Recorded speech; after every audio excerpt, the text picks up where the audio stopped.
in Donald Trump's 2026 budget, you had the FBI seeing a big budget cut, the Bureau of Alcohol, Tobacco, Firearms, and Explosives, a big cut, the Drug Enforcement Administration, again, big cut.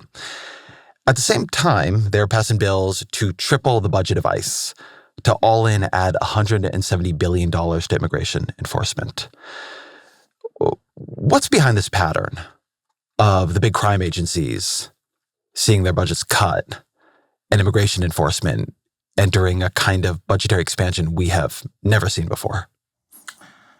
I think it's just a continuation of the hollowing out of institutions that we've seen over the last 6 months. ICE and Customs and Border Protection have long been kind of the most rogue, renegade, and certainly pro-Trump police agencies in the federal government.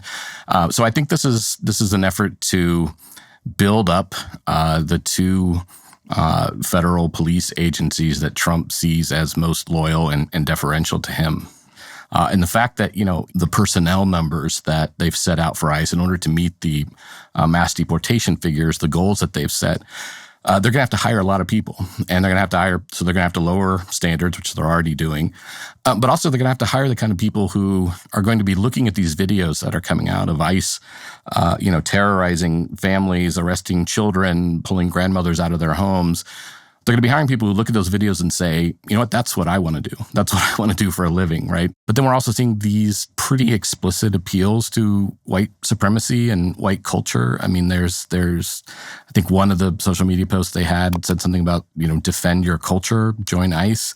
The other thing, we're seeing is obviously the masks.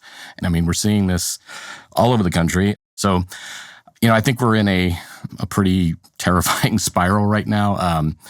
And I've tried to, over the course of my career, be sort of level-headed and refrain from expressing things in too dire of terms. But I think we have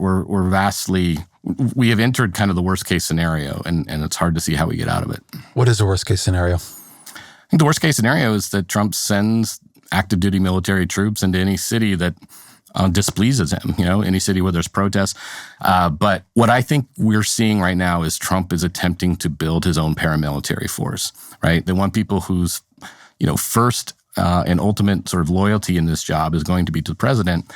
And, I'm a journalist, not a historian, but I'm a student of history. And there aren't very many countries in which the political head of the country assembled his own personal paramilitary force that was loyal only to him, where things turned out well.